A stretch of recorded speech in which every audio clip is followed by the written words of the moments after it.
Welcome to Ciao Bella, hosted by yours truly, Erica Firpo, travel journalist based in Rome. Each week on Ciao Bella, I explore today's Italy, speaking with artisans, designers, hoteliers, architects, artists, Parmesan makers, in other words, the creators who are making the Italy that you love.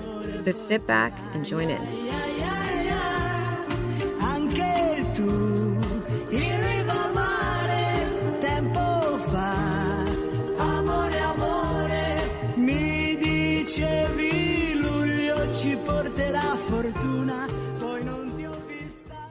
Hi, welcome back to Ciao Bella. This is Erica, and I'm here in Castiglioncello di Trinoro in Tuscany, I'd say about maybe 25 minutes southwest of Montepulciano, and definitely southeast of Siena in this beautiful hamlet. And I'm sitting here with Michael Cioffi, and we are in his hamlet, which is called Monteverdi. Hi, Michael. Hi, great to be with you. And Monteverdi, probably the most important and first thing to know about it in this particular hamlet is it's situated in the Val d'Orcia, which is this incredibly beautiful and really unchanged area of not only Tuscany but the world. And so this landscape that we're looking out on right now is the very same landscape that a Neolithic man who lived in the caves right there in Mount Chitona, and then the Bronze Age man who did cave paintings there, and then human beings over the next 10 or 12 millennia saw. So there's this immediate connection to a continuum of human beings, not just living, but also creating art, which extends all the way back to the beginning of art creators of mankind forward. And it was really that beauty that attracted me to begin with, and then the feeling of being part of that continuum and inside the village. And I don't know if you felt it when you first came here, but I did, and I feel it every time. And that is, it's not just stepping back in time, but it's really stepping out of time. So there's a timelessness that this landscape creates in one's psyche. That was when you told me that earlier, that was one of the things that I also felt, was that I don't feel like we're stepping back into a postcard at all. No. But I don't also feel like we're stepping into something new. I do think there is a timelessness here. And why we're here is because you said 18 years ago you came and fell in love with the area. And then, right. And what was here with this? What was this area? Well, the buildings you see today existed, many of them in a state of ruins. So one of the things that really attracted me is the fact that this was more or less an unchanged medieval village, albeit with some decay. But as you've seen over the last couple of days, there are no paved streets, there are no paved sidewalks. The roads are really pathways through the village, sort of meander in the same way they did 800 years ago. So what was here was a collection of buildings, in total probably about 25. How many inhabitants were here? When I first came here, about 10. And one of the exciting things about it, because the village is really not just about, as we were talking about, it's not stepping out back in time or stepping into some sort of postcard of somebody's idea of what Italy was like 100 years ago or 200 years ago or 500 years ago. And there's nothing fake about it. There were 10 residents, full-time, many of them who lived their whole lives here.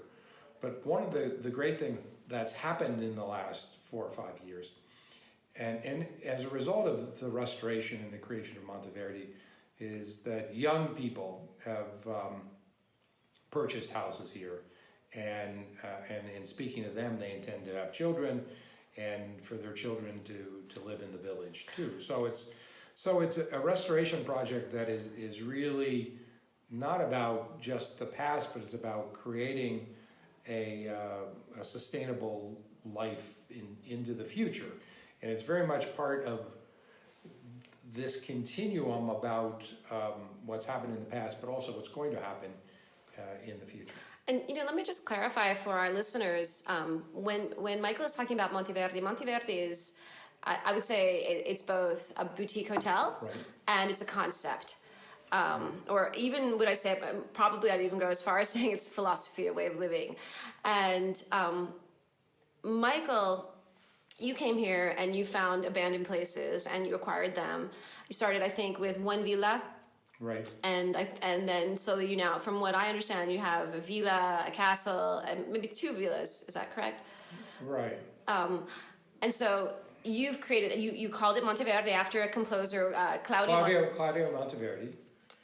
What was his time frame? Yeah, Claudio Monteverdi is really interesting because his life parallels exactly Shakespeare's life and Caravaggio's life. Huh. So they all lived at exactly the same time. They were all born around 1560, and Monteverdi lived the longest, and he lived to about 1640. And Shakespeare died, I think, if I'm remembering correctly, about 1620, something. Yeah, like that. and Caravaggio before that. Yeah, right. Monteverdi, where was he from? Venice. Oh, he was from Venice. Okay, so he was a composer, and which we listened to some of his music. And so you named this beautiful area after him. Yeah, and primarily because I really wanted to name it after someone who was related in a really prominent way to the arts and the humanities. Because one of the things I fell in love with was the fact that the surrounding landscape is so beautiful, and it puts one in touch with beauty in a very visceral way, but with natural beauty. And encountering that beauty, it occurred to me that this would be a great place to have a further relationship with beauty, particularly man-made beauty in the form of music, the arts, the humanities. And so it would be a kind of stage that one could come and be surrounded by this incredible natural beauty, but then encounter really great man-made beauty in the form of great music, art. So I created an artist in residence program. We have a performing arts venue, which is really a 13th century Romanesque church, and then an art gallery. So that when guests here, they come, their lives are enhanced not just by the incredible scenery and landscape, not just by great food and wine, like and at not most just hotels. by a great hotel. Not just by a great hotel, but also a deeper in sort of encountering of the arts. Well, I liked what you called it earlier. You called it a peak human experience. Right. And you talked a lot about, you used a term that I'd never heard before, and I really enjoyed it, which was psychogeography. Right. You want to, and I think that plays exactly into the concept of what you've created. So can you let our listeners know a little bit about psychogeography? Sure. Psychogeography was a term coined by a group of avant-garde philosophers and artists and urban planners and architects that really evolved shortly after the Second World War, primarily in Paris. And they began thinking about sort of the horrors of the wars, and this was now in the early 50s, but also the fact that contemporary life after the Industrial Revolution, or as part of the Industrial Revolution, was oppressive in a way that made one's life feel trivial and banal and not very fulfilling. And so this concept of modernity as being life-killing as opposed to life-affirming is something that they wanted to create an aesthetic to resist. And they created this concept of psychogeography as a way of using landscape to create a peak human experience. So they would, it might not be something as beautiful as the landscape we're sitting in right now today, but they take the landscape and then build on it these experiences that then would create a peak human experience. And by that they meant, and what I mean, is a deeper awareness about the beauty of life, a way of looking at life and experiencing life that takes one above the banalities and the trivialities of life and allows one to live sort of more deeply and richly and really happier. So I don't really want this place to sound like it's some sort of green tea sipping Zen Buddhist knockoff. It's really a place where one comes to live richly and deeply, and really has both the intellect but the senses fired and sharpened. Well, I think with let's kind of circle back a little bit to tie in what you were talking about with your church, because I know that you said I think it's every Friday evening, or especially during I think the warmer months, there's a concert series. Yeah, there's a concert series where we have around 30 to 35 concerts throughout the year. So it's sometimes we have maybe 2 a week or 2 in 10 days. It sort of depends on also the artist schedule and things like that. So, and some people that I've known have stayed here have told me that it's this incredible experience because they've met people that weren't staying here, because some people have come from outside to come to the music. Right. And but more importantly, part of the experience for them has been this community that they find that's created. They come, they're here listening to the concert, they're sitting in the piazza, which is a very tiny piazza. So when I say piazza, it is not Campo dei Fiori in Rome. No, not at all. But it's a beautiful piazza with one of the nicest views I've ever seen, looking straight into the Val d'Orcia. It's looking at Mount Cittono. Mount Cittono. But that part of the Val d'Orcia, sure. And but people have said to me, your guests have said to me that they've met friends, they've made relationships with people, because this is the kind of place where it's interesting. This is the kind of place that you've created a timelessness where people want to spend time. Yeah. They want to invest time, which I think is kind of the opposite of timelessness, which I really like. Yeah. You've described very well this concept of a peak human experience, and it starts in the piazza. It's in some respects a very, very tiny piazza. It's framed by 2 buildings. One is still a church, and one was a church at one time, which we converted into an enoteca and hotel. Oh, the enoteca was a church. Yeah. Ah. Yeah, and if you look at it closely, you can still see the outline. So a little bit like a proper Renaissance piazza is framed by important buildings. Usually a piazza is framed by a government building, a commercial building, and the church, and maybe a palazzo. This happens to be framed by this incredible landscape of Mount Cittono, and again that reflects this continuum of these artisans who go back, as I said, all the way past the Bronze Age. And there are cave drawings there that one can see the mountain from the piazza. So that frames one side of the piazza, the Romanesque church. The other, the third is the old church that now is in enoteca, and then there's the hillside with basically flora on it. So it's a different kind of piazza, but it lends itself to these peak human or communal experiences where you have a great musician perhaps performing inside the church, and then that reverberating out to the piazza, or people coming out of the concert and then still under the effects of hearing a great soprano or a great pianist. So it's although it's a small piazza, it's a very powerful piazza. And I think it definitely. You said earlier we had a beautiful.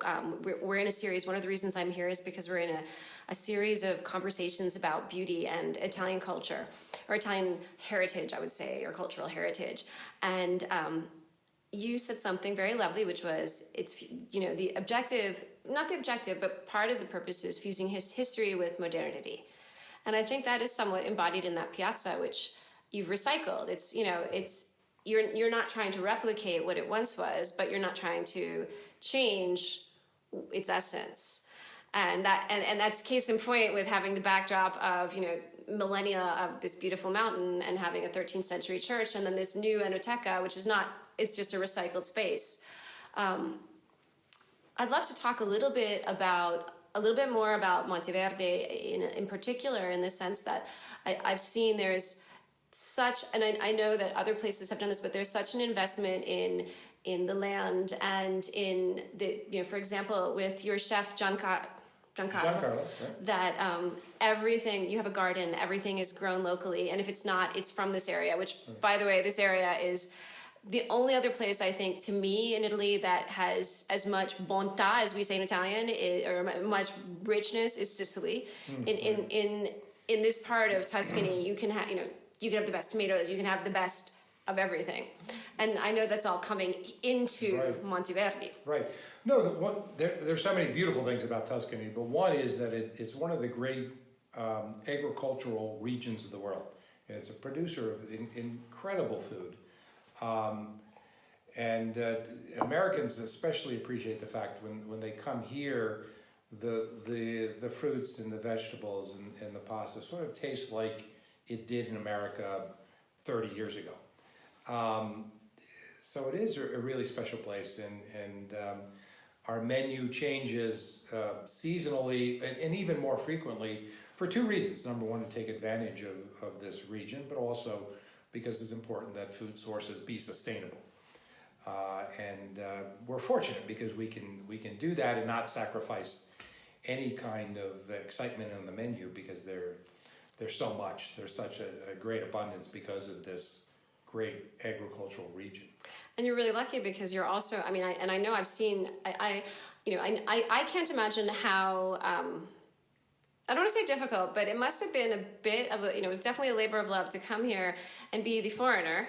Right. That's decided that you're going to, let's say, move the continuum forward of this place that was abandoned, or was, I do want to stress to everyone, there has been in Italy's history over the past 30 years, a lot of these smaller towns have had a big flight of their youth that goes to the big cities to look for jobs because there hasn't been work. And so that's what happened here. It's happened in, we know in Abruzzo, many different little borghi. But it must have been slightly, you're fish out of water, so to speak, coming, even though you're Italian American. Yeah. You get bonus points for that. get some, because my name ends in a vowel, I suppose. Yes, I think what you're getting at is that my reception was cool, but I considered it sort of a healthy skepticism. So you have this American, he's purchased a couple buildings, he's restoring them, and the part of that skepticism is, okay, well, because he's American, he wants to create some version of Disneyland. So I did two things to really counter that. The first is to really engage in a very ethical and authentic restoration. So we used beams, so the room we're sitting in now, you can see these beams. We didn't go out and cut down trees and just create new beams. We went and sourced and recycled beams from buildings that are hundreds of years old. The same thing with stones to fill in gaps in the buildings that were collapsed. We preserved all of those stones and rebuilt the building using those kinds of materials. So when people began seeing that restoration, it was important. There was one really important step that I took in addition to the authentic restoration, and that is, and I don't know if you've seen it yet, but on the top of the Borgo, there's an archaeological project that I hired the University of Siena's archaeology department to conduct a dig and to uncover the original castle. And I say castle meaning a castle in the parlance of the late Middle Ages, which was essentially a military tower. Right. So the whole area was filled with towers. So this must have had yeah, because what happened in the Middle Ages were really a brutal period of time and very lawless, because Pax Romana was over and there was no one really to keep order. So you just had to provide your own safety. So one of the ways people did that is on these little hilltop borgos, created a military tower. And then, and this is true of Montepulciano, Montalcino, and even Siena. Well, you can see there's... You can see them. Is that Montecitono that has the tower over there? No, that's Radicofani. Okay. You can see that. So they created these towers, and then they built a little wall around it, and then people in the region would come for protection of this person who was strong enough to protect them. Like Game of Thrones. Right, exactly, sort of like that. And then a second wall would be built, and then people would live outside, and then a third wall. So all these little medieval towns have these three concentric circles, and that includes even Florence. Began that way. But when I bought the property on which this little castle sat, it was all underground, and there literally was a pigsty on top of it. And everyone said, "Oh no, you should just build a house there, because since there's already a structure, you'll be able to build another structure." And these were Italians who were saying this, and my response was, no, I really thought it was important to reconnect the village to its past, to its heritage, to this castle. And although I didn't know it really existed, because it was all underground, covered by a pigsty. So I went to the University of Siena, to their archaeology department, and really retained them to do the dig. And you can find the whole history of the dig recorded day by day in a link on our website. Oh, that'd be great. I did see the official brown sign that they give to archaeological digs. Just out of curiosity, is Val d'Orcia is part of UNESCO heritage? Yes, yes, absolutely. Right. You know, because I think there is. I know that there is you can't build new structures, but if there's a previously existing structure, you can build. So that's what you're saying. People were saying, hey, people were saying, hey, there's a structure there. You can build on top, because we don't know it. It was there. It existed, so you can have that plan. Yeah, but you chose the opposite. I chose the opposite because I thought it was important. If I was going to preserve the village in an authentic way, is that should include this very first structure, which was this castle. So I had the dig commissioned, and then what you see today is what they uncovered, which was the foundation of this original military fortress. And then I committed to the Comune to make it an archaeological park, so anyone can come into it and enjoy it. And of course, as you know from being there early, you can see almost 360 degrees. Yeah, I mean, that was definitely the lookout point, and Right. I could just imagine them. You called it. I don't remember the name of the town. Radicchio? No. Radicofani. Radicofani. They probably communicated across the way. Yeah, they definitely did, but also they communicated directly with Siena, because Cioffi was a province of Siena. And of course, this is the period of time where Siena and Florence were rivals and fighting, and it was a source of great pride for the Sienese, because the other towns like Montepulciano and Montalcino were controlled by Florence. I mean, Montalcino, they're both very close. Yeah, very close. This was a pivotal point then. Yeah, about 15 kilometers from Montepulciano and about 40 kilometers for Montalcino. But from this military tower, going back to signaling, they could signal to the Porta Romana in Siena. How far away is Siena from here? Siena is about 70 kilometers. They could signal that far? They could with flags, because keep in mind the tower rose up, and it's already sitting on about an 800-meter peak. So you could definitely, from that vantage point, see the southern gate. And now today you can walk up and you can see all of the valley from there, and you can read a book like I tried to do today. But I got so caught up, I just kept taking pictures. Yeah. I wanted to read, but I just couldn't stop taking pictures because it was so beautiful, and the clouds were fantastic today. It was amazing. Now you said also something, you just said right now, something about reconnecting with the history. And one of the things that you did was with the schoolhouse. So there used to be a school building, and you've recycled that into a culinary institute. Yeah, one of the things we thought was important to do for our guests is to create a culinary academy, because people want to come not just to Italy, but to Tuscany for the reasons we talked about, because the food is so incredible. To learn how to cook Tuscan cuisine, which of course is a cuisine mostly of peasants, because the Tuscan history is one of farmers and peasants. But the great thing about that cuisine is you can make incredibly flavorful things for almost no money.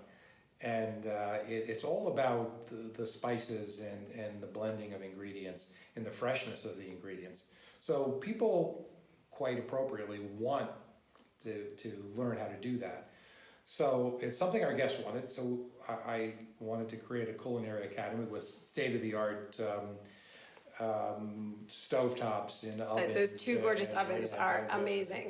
And we have 12 individual modules so each students, we can do 12 students at a time, can come and learn how to cook this Tuscan cuisine. But it was fortunate because I was able to purchase the old school building, which was a school for children for about 200 years. And so we converted that into the Culinary Academy. So again, we're using something from the past and creating this continuum into the future, which is something, civilizations have done forever. Living in Rome yourself, that when you go into a great a church in Rome now, at one time it was a Roman pagan bath. And then probably at one time it was a synagogue. And then on top of that, then the Catholic Church built. So, yeah, that's like my little secret. I always tell people when they go to Rome, I say, well, go to a church to ask the priest if you can go under, because you'll always find something. Right. And it'll be a temple. It'll be something. I think what you've done is really amazing. And I think what I also think is amazing about it is you haven't tried to recreate the Tuscan country house. Right. Instead, you brought in Ilaria Miani, who's the designer of this. Right. And I had a brief conversation with her because when I walked in here, so I should let everybody know, it's not, again, it's this timeless concept. We're not in a very modern place, and we're not in this typical Tuscan design. I walked in and my first reaction was I felt like I was in a Morandi painting. Yeah, it's fair. Because there are muted colors, this nice harmony of colors, and the furniture, the pieces are sculptural. They're very, very sculptural. And I saw that also in the kitchen. The color of the kitchen. I was in the coloring academy. I was like, I'm redoing a kitchen at my house. So I was like, wait a minute, I've got to get Ilaria. With respect to the color palette, we tried to do two things. One is again connect the palette to the palette of the Val d'Orcia. So as the seasons go through from spring to summer to winter, the fields change colors. Obviously, the tree change colors, and those colors are reflected in sort of initially in spring the green that we're sitting in right now, and then eventually to an earth tone, sort of taupe kind of color, and then to the darker color of winter grains. And the same thing is true of the fields, because eventually the fields get plowed over, and then they become really dark. We brought the outside in. So we did that, but also at the same time we studied sort of the palette of the old Renaissance masters, because they were doing the same thing just several hundred years earlier. So when you look at the color, for example, in the Culinary Academy, and you go back and look at, let's say, a Giotto painting or a Signorelli painting, you'll see that sort of lazur blue color. Yeah. And so it was really a great exercise, because we saw what the old masters were doing, but they were imitating what they saw in nature in terms of the sky, the Tuscan sky and the land, and their surroundings. So it's sort of this double reflection of the land. Now, I know that you have a whole professional career, but it sounds like you were really hands-on and really involved with Ilaria with the design. Yeah, no, very much so. It was a real collaboration, and we would discuss and wrangle over every detail. And there were a lot of late night emails back and forth, because she would be getting up and I would be thinking about going to bed. but it's really a beautiful collaboration, and as you know, in one of my talks this weekend, I sort of likened it a little bit to Dante and Beatrice. She being my Beatrice, and me being sort of the lost soul of Dante. But it's been a great collaboration. Well, to me, it's a perfect meditation. Now, my last question for you is, do we have an inkling? Is there, what's next in the continuum? One of the things we're thinking about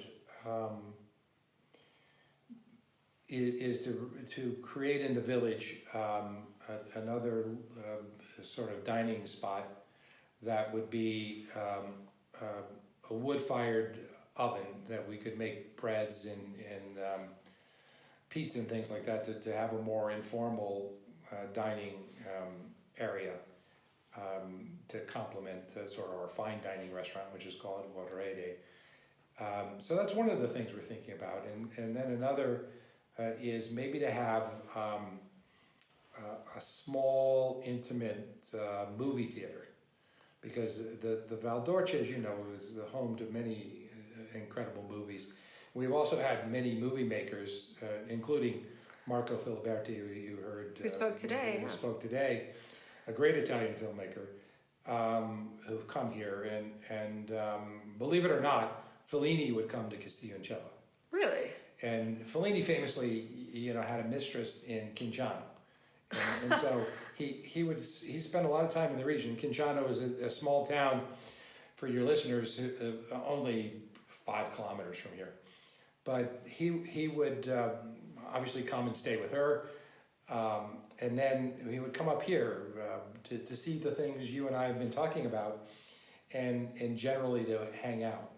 In addition to Fellini, great contemporary movie maker Wes Anderson has been here and actually wrote the Grand Budapest Hotel here. And if you look at his movie, Wes does a book about all of his movies, and he's famous for a lot of things, including making breathtakingly beautiful movies. I think the Grand Budapest Hotel is his best. Well, it's funny now that I think about it. The color palette, you can see it. I mean, there's inspiration. And one of the things Wes does is he creates a storyboard for the whole movie, which is the little drawings that he does almost of every scene. And his very first storyboards for the Grand Budapest Hotel are on Monteverdi stationery. Oh, really? And he's published it. He's published it in the book. I'm gonna have to take a look. That's great. Take a look, yeah. It is a movie about the Grand Budapest Hotel. So I was thinking it would be fun and interesting for our guests to interact with people like Marco and Filiberti, who was a great avant-garde filmmaker in Italy, and people like Wes and others. I mean, there's such a rich history here of film. That would be, right. I love that part of the continuum. Right, and all your listeners know some of the great movies here that were made here, like Gladiator and The English Patient, and Life is Beautiful. Right. Yeah, I mean, actually, it's funny because I was looking outside, and if you look outside my room, that you can actually see this little white path with the cypress trees. Right. And my husband, being an archaeologist, particularly loves Gladiator, so I called him and I said, "Oh my goodness, I can see where the Gladiator was." Right. No, it was filmed not very far from here. So there is that almost unbelievably beautiful movie-making natural set. And so that's something for the future, I think. And especially, if this pattern of young families moving into the village, in part because of what we've done here, it'd be sort of nice to have a place for them to go and experience that particular art form. That'd be great.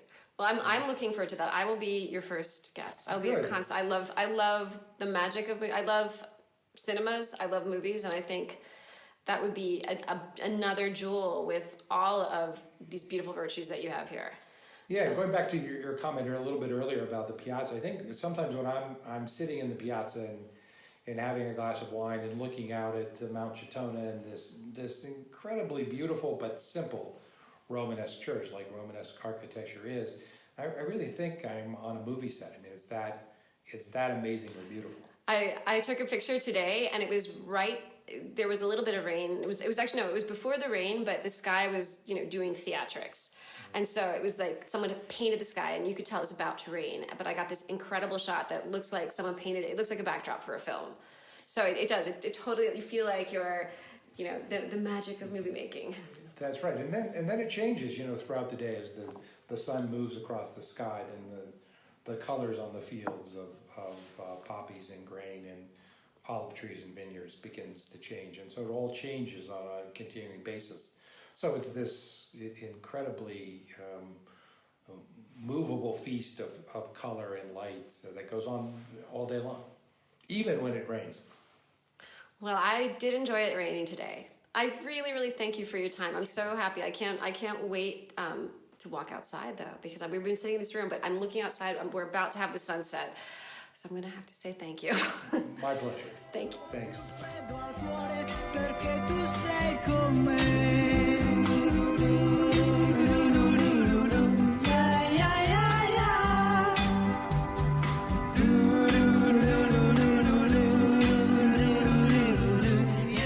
Thanks for listening to this week's episode of Ciao Bella. You can find all my episodes on iTunes, and if you have time, subscribe, rate, and let me know your thoughts on the podcast. You can also be part of the podcast by donating.